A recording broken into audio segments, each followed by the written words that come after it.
Hello everyone, welcome to my YouTube channel Education Innovation. Today we are going to discuss about the MATE's three stages of self development और role taking process. In previous session हमने ये पढ़ा था कि I और me में क्या differences होते हैं, me किस तरीके से I को कंट्रोल करता है और I और me के बेस पे किस तरीके से सेल्फ का निर्माण होता है. What is self? सेल्फ क्या होता है?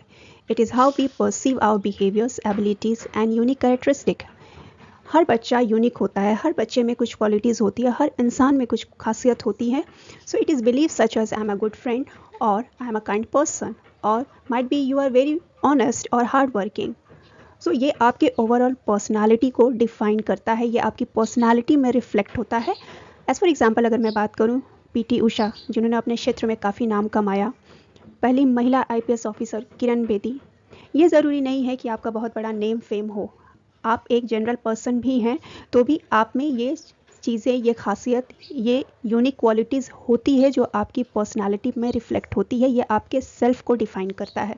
So how do you view your personality traits such as whether you are an extrovert और इंट्रोवर्ट. अगर किसी का आई बहुत ज़्यादा स्ट्रांग होगा तो वो एक्सट्रोवर्ट होगा, और अगर मी ज़्यादा स्ट्रांग होगा तो वो थोड़ा इंट्रोवर्ट होगा, वो सोच करके बातें करेंगे, वो सोच कर रिप्लाई करेंगे. सो इंट्रोवर्ट होना, एक्सट्रोवर्ट होना, ऑनेस्ट होना, हार्डवर्किंग होना, ये सारे आपको इन्वायरमेंट्स जहाँ आप रहते हैं वो चीज़ें आपको इफ़ेक्ट करती हैं, वो आपकी पर्सनालिटी में डेवलप हो जाती हैं. एज फॉर एग्जांपल अगर मैं बात करूँ, कोई ऐसा बच्चा जो पॉलिटिकल बैकग्राउंड से है तो उसमें वो क्वालिटीज़ दिखेंगी. अगर वो डॉक्टर्स फैमिली बैकग्राउंड से है या आईएएस आईपीएस या गवर्नर बैकग्राउंड से है या फार्मर बैकग्राउंड से है तो वो चीज़ें उसकी पर्सनालिटी में रिफ्लेक्ट होती हैं. ओवरऑल आप अपने आप को किस तरीके से रिप्रेजेंट करते हैं, आपका सेल्फ किस तरीके से रिप्रेजेंट होता है, आप अपने आप को किस तरीके से देखते हैं. सो ये सेल्फ है, ये आप खुद हैं.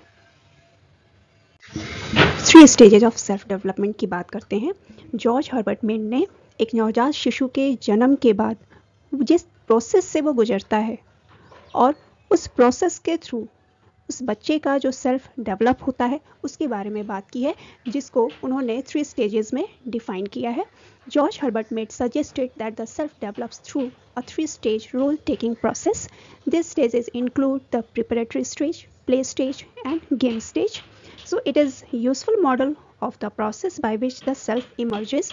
इस प्रोसेस के माध्यम से जो एक नवजात शिशु होता है वो धीरे धीरे बड़ा होता है और किस तरीके से उसका सेल्फ डेवलप होता है इसके बारे में जॉर्ज हर्बर्ट मेड ने बात की है. सो जो first stage is preparatory stage और इसको इमिटेशन स्टेज भी कहा जाता है, जो कि जन्म से 3 साल तक होता है. दूसरे स्टेज के बारे में उन्होंने प्ले स्टेज कहा है, जो कि 3 साल से 5 साल के बीच में होता है. और थर्ड स्टेज को उन्होंने गेम स्टेज बोला है, जो कि 6 years old टू ऑनवर्ड्स होता है. प्रिपरेटरी स्टेज और इमिटेशन स्टेज के बारे में बात करते हैं. इस स्टेज में बच्चे जो हैं उनको उन चीज़ों की उतनी समझ नहीं होती है कि उनके आसपास क्या हो रहा है, वो समझ नहीं पाते हैं, बट जस्ट वो मिमिक करते हैं, वो नकल करते हैं अपने पेरेंट्स की, जो भी उनके क्लोज होते हैं, जिनसे उनका इंटरेक्शन एवरीडे होता है. So primarily engage in social interaction with others by imitations. They learn to employ gestures, object and eventually words and other symbols to communicate and interact with significant others. At this stage, child merely imitate the people around them, especially family members. वो बहुत ज़्यादा imitation stage में होते हैं उस समय, और खासकर उन लोगों को ज़्यादा इमिटेट करते हैं जो उनके आसपास होते हैं. एज फॉर एग्जाम्पल उनके ग्रैंड पेरेंट्स हो सकते हैं, उनके पेरेंट्स हो सकते हैं, जिससे उनका इंटरेक्शन एवरीडे होता है. So as they grow older children become more adept at using symbols. जिस धीरे धीरे जब वो बड़े होते हैं तो वो ज़्यादा एडप्ट करने लगते हैं सिम्बल्स को, जेस्चर्स को, वर्ड्स को, जो उनके आसपास जो कम्युनिकेशन होता है, जिस तरीके का माहौल होता है, जिस तरीके का इन्वायरमेंट होता है, सो वो इंटरैक्ट होते हैं उन सारी चीज़ों से. एज़ फॉर एग्जांपल अगर मैं बात करूँ, टेलीविज़न पे जो वो कार्टून देखते हैं बच्चे, बहुत सारे कार्टून देखते हैं. As for example Spiderman, Nobita, बहुत सारे कार्टून्स होते हैं जो वो एवरीडे देखते हैं, तो उससे उनका इंटरेक्शन होता है, वो बहुत सारे वर्ड्स को गेन करते हैं, सिम्बल्स को गेन करते हैं.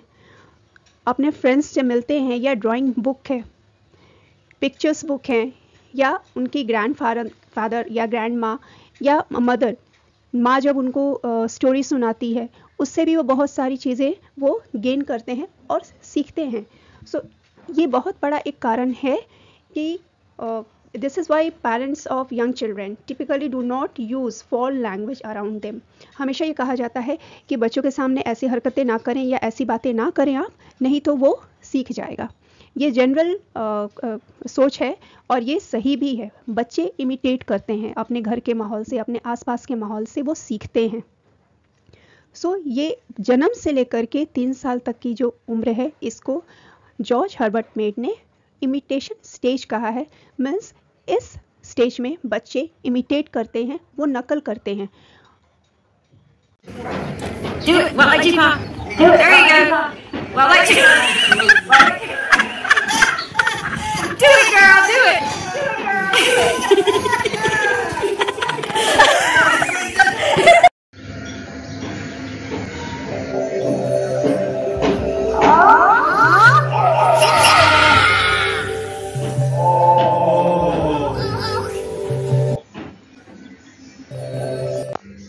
प्ले स्टेज की बात करने से पहले अभी जस्ट आपने देखा होगा कि एक छोटी सी बच्ची है जो अपने ग्रैंडफादर के वॉकिंग की मूवमेंट की कॉपी कर रही है. और सेकंड वीडियो में आपने देखा कि एक छोटा सा बच्चा है जो अपने फादर की एक्शन की कॉपी कर रहा है, जो एक्शन के थ्रू अपने फीलिंग्स और इमोशंस को एक्सप्रेस कर रहे हैं. और वो बच्चा भी जस्ट वही कॉपी करने की कोशिश कर रहा है. सो जॉर्ज हर्बर्ट मेड ने जो इमिटेशंस का प्रोसेस बताया है सेल्फ डेवलपमेंट के लिए, वो पूरी तरीके से एम्पेरिकल है और साइंटिफिकली प्रूफ है. अगर मैं प्ले स्टेज की बात करूं तो ये 3 साल की उम्र से स्टार्ट होता है और childrens are believe to learn self development and interaction through pretend play and this stage. Pretend play क्या होता है? ये एक ऐसा गेम होता है जो एक्चुअली रियल नहीं होता है. इस गेम में बच्चे दूसरे का रोल प्ले करते हैं जिसमें कोई भी रूल रेगुलेशन फॉलो नहीं होता है. So at this stage children become more aware of social relationship. They begin to pretend to be other people. They start to implement role taking. Role taking की बात अगर करें तो role taking is a kind of process. ये एक mentally process है, mentally assuming the perspective of another and responding from that imagine viewpoint. Suppose अगर कोई बच्चा लॉयर का रोल प्ले कर रहा है तो अकॉर्डिंग टू दैट वो एक्ट करेगा, उसका बिहेवियर वैसा होगा. So in this stage, it is a very critical because the children learn to behave in a certain way through role play. वो एक certain behavior को learn करते हैं only when they have had similar experiences such as going to school, going to the doctor for a medical checkup or to the dentist, or learning more about how the world works. जैसे जैसे बच्चे थोड़े बड़े होते हैं वो अपने आसपास के इन्वायरमेंट को ऑब्जर्व करते हैं. वो अपने सिग्निफिकेंस अदर मीन्स उनके पेरेंट्स, उनके ग्रैंड पेरेंट्स, उनके नेबर्स, उनके स्कूल के फ्रेंड्स, उनके आसपास का माहौल, ये सारी चीज़ें उनके डेवलपमेंट में रोल प्ले करती है और उनके डेवलपमेंट को इफ़ेक्ट करती है. These internalized role-taking activity help children acquire a sense of why we do things and how we do things.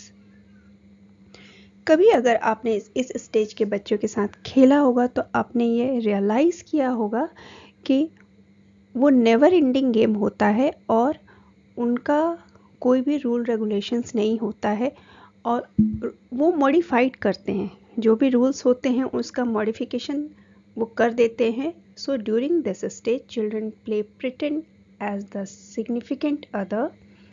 This means that when they play house they are literally pretending to be the mummy और the daddy that they no.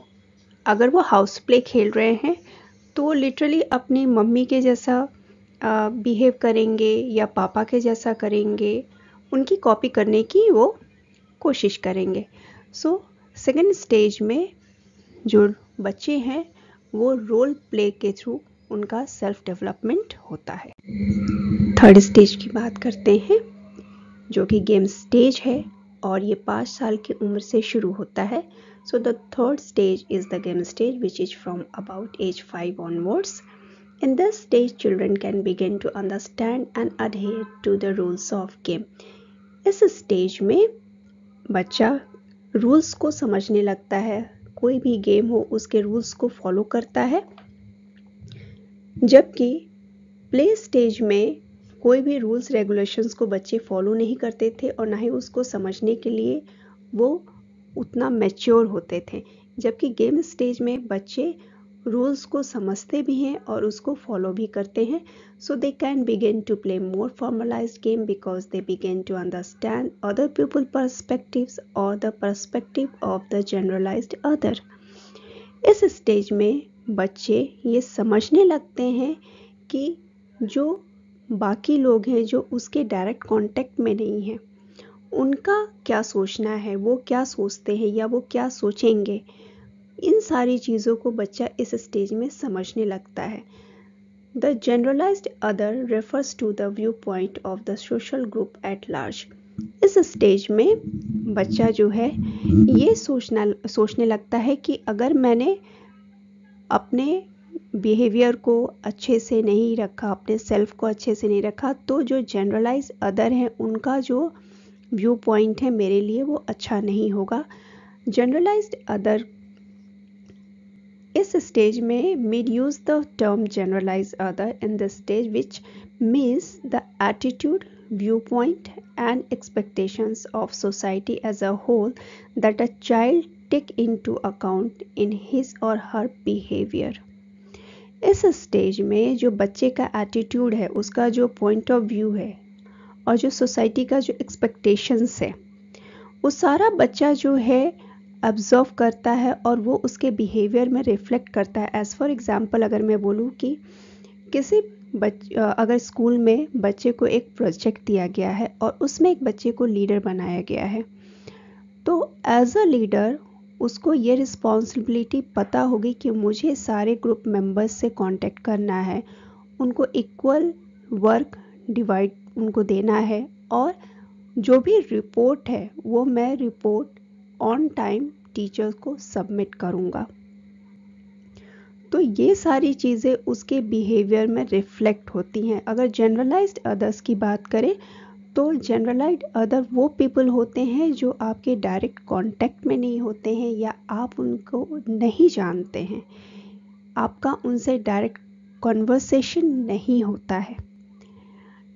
जबकि significance other में आपके parents होते हैं, आपके family members होते हैं, आपके नेबर्स होते हैं, आपके भाई बहन होते हैं या फैमिली रिलेटिव्स होते हैं जिनसे आपका डायरेक्ट कांटेक्ट होता है, बच्चे का डायरेक्ट कांटेक्ट होता है। सो गेम स्टेज में बच्चे पूरी तरीके से रूल्स रेगुलेशन को समझने लगते हैं, वो थोड़े से मैच्योर स्टेज पे पहुंच जाते हैं और दूसरे के पर्सपेक्टिव को, दूसरे के पॉइंट ऑफ व्यू को वो समझने की कोशिश करते हैं। मैं अपने सेशन को वाइंड अप करना चाहूँगी एक कोट्स के साथ। All of us do not have equal talent, but all of us have an equal opportunity to develop our talents. और ये कहा गया है डॉक्टर APJ अब्दुल कलाम के द्वारा।